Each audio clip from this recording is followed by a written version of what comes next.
see. I don't think there can be anything more Canadian than vlogging in the middle of a snowstorm, but I'm gonna do it. I hope everyone's doing well. I hope you're having an amazing holiday season. I wish you a very Merry Christmas or holiday, whatever you celebrate. I don't care. I hope you're having a good one. But I wanted to make this video quickly to speak upon just like my real estate investing kind of mindset shift over the past few months. This video's been a few months in the making, not because I want to get the information together, just really have the clarity together.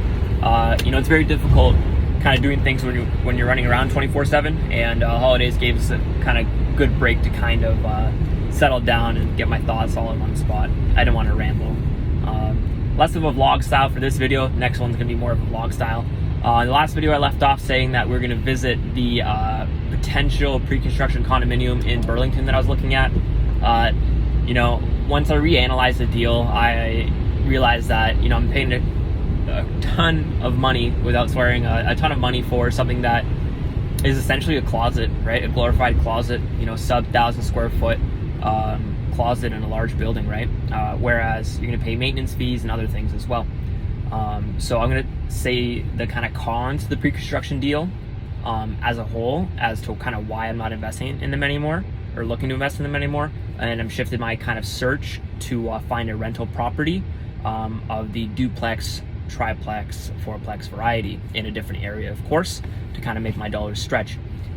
So the first reason why I chose to kind of give up, quote unquote, looking for a pre-construction project was because the first thing, limited information in this seller's market. A lot of these pre-construction condo developers, like the sales teams, have very limited information. They're not really into answering any questions. They just want to get your money and get it as soon as possible to get you in a unit. That Burlington I was looking at, there was a plot of land that was abutting the lake, right? And I was looking for a lake view unit, and I was asking the salesperson, hey, do you know if there's gonna be any future developments, or do you know the zoning for the plot of land that's abutting the lake right now? And he said, oh no, I don't know, you should look into it. And that's something that should be sorted beforehand. And then furthermore, I asked him for a site plan. Hey, do you have a site plan so I could see which way the views are facing? And he sent me back a Google Maps screenshot with like some, it drawn on there. That's when I said, hey man, just take me off the list. When you're making this big of an investment, you can't just kind of leave it up to Google Maps and stuff like that. You got to deal with professionals when you're making like large money decisions. And he was trying to pressure me to buy a lower floor unit without having all the information. And I just didn't like that. So, limited information, it's going to make you to make a dumb purchasing decision that you're later going to regret. I make all my large decisions on ice. It doesn't matter to me if I miss out on an opportunity. But for, all of the large decisions I've made them on ice, just like very calmly, not try to go in based off of emotion. And that methodology has kind of helped me. Through the whole process. I was looking at a used car, same thing happened. Turned out the deal was kind of false. So the same thing kind of was, near and dear to kind of what I'm preaching right now.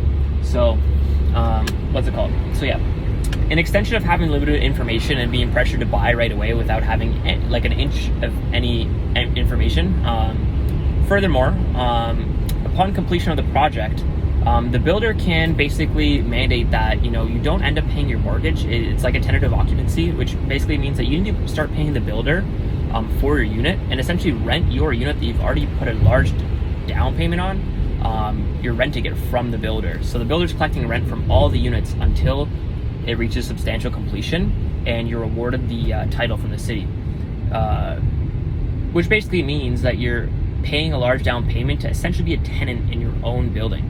My brother bought a condo. Same thing's happening right now. It's been the Square One area, and he rented it out for the year, but it's been close to 1 year for tentative occupancy. So the amount those renters are paying him aren't paying down his mortgage, so he has no net worth increase. He's essentially just skirting the fees that he would need to pay to stay in his own unit that he already put 20% down on, as well as the insurance, as well as the maintenance fees. And that's the third thing that I want to get into: maintenance fees.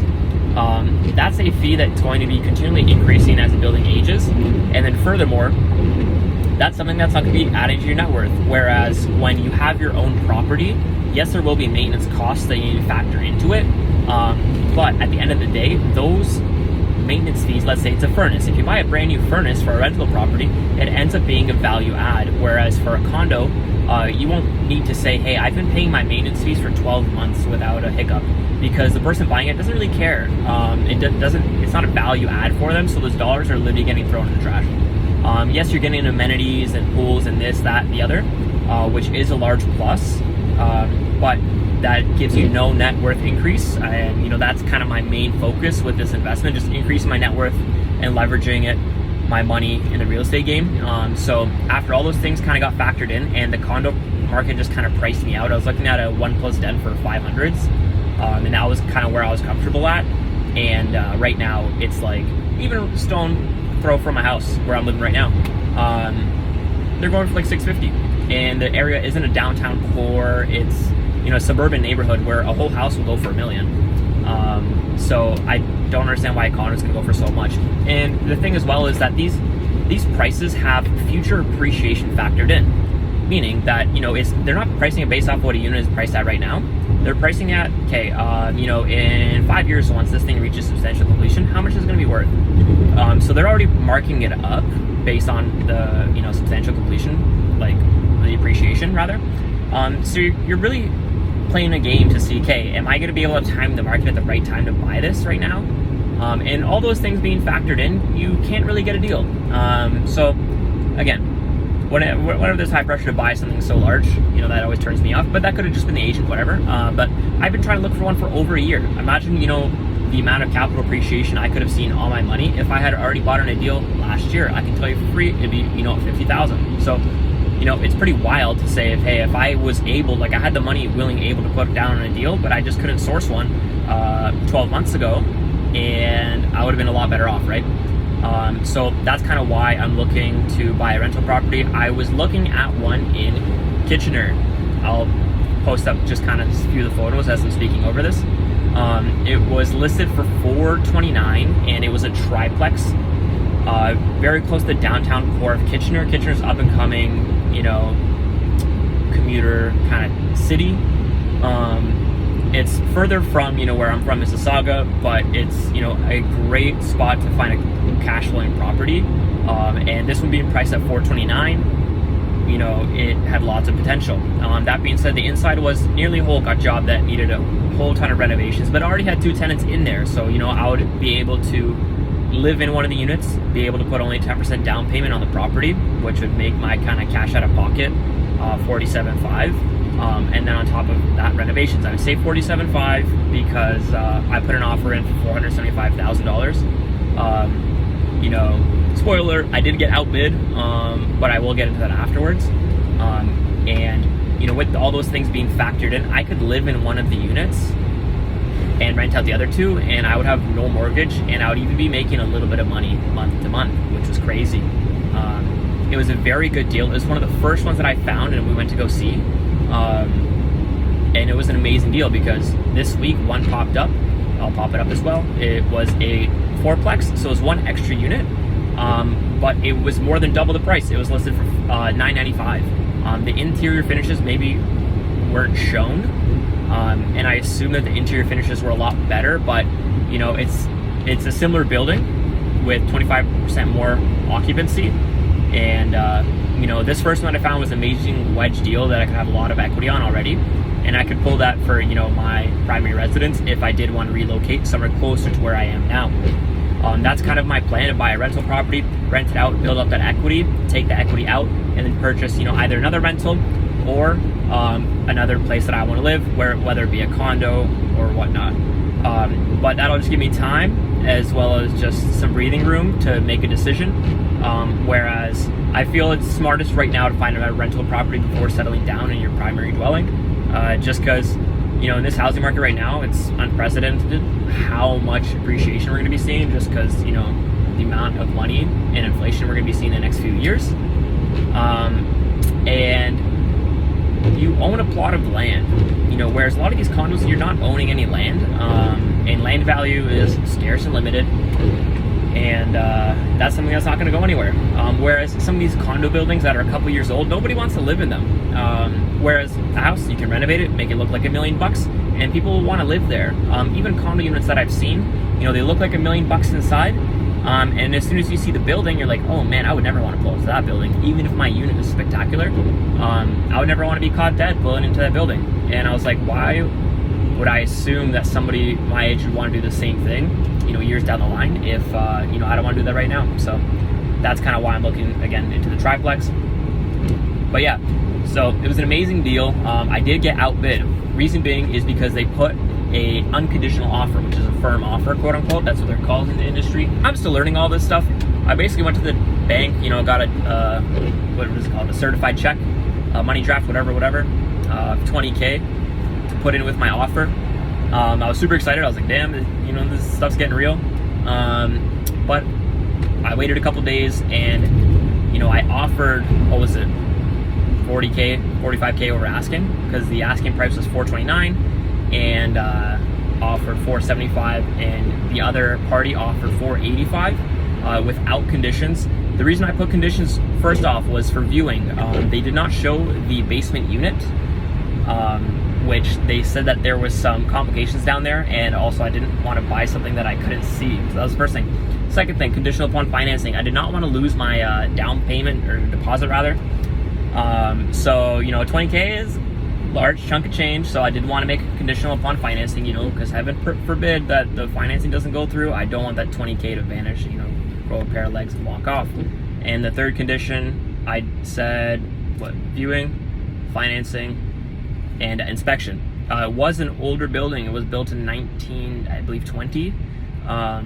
So that's an old building. It's like 100 years old. So yeah, I wanted an inspection just to see if everything checked out. I feel like it's very dumb to not do that. But at the price it's at, knowing that where the market is now, like obviously now I understand why the person did it without any conditions. Just because even if the whole house is falling down, he could repair it and still be, in profit, which is crappy to know now. But I'm looking for a similar deal. It wasn't a estate sale, that's why the process went so quickly. All this whole process went, within a whole week, 1 week's time. All this kind of went by, from seeing it, viewing it, offer.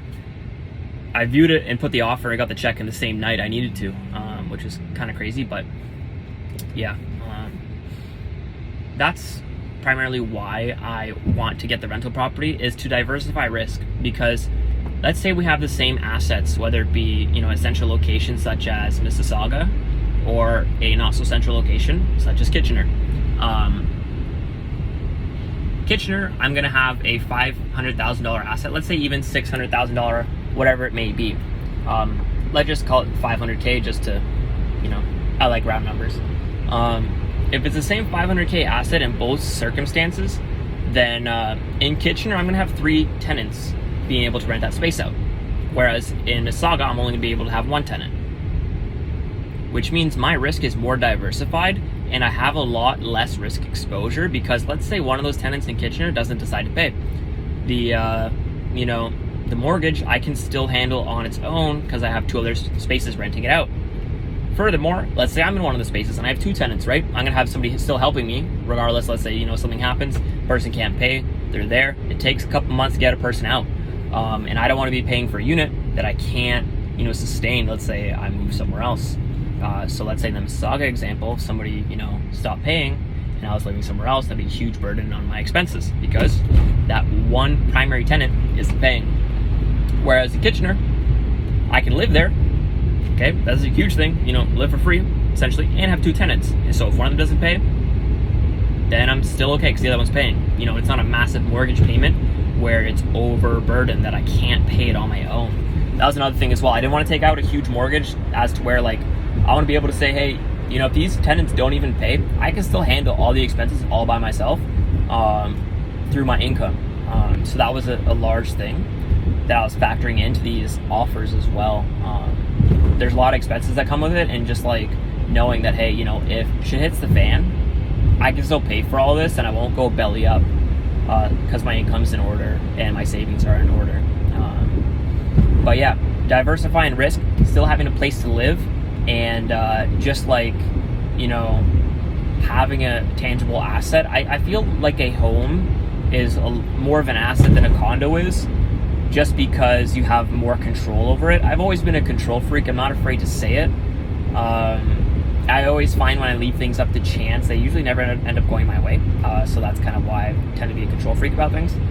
And in this circumstance, I feel like this is a smarter decision. But yeah, I hope all these reasons make sense. You know, I hope I don't go quiet again on YouTube, make another video sometime soon. I have more time over the holidays, might do another kind of vlog. But I told a few people I was gonna make this video weeks ago and I still haven't.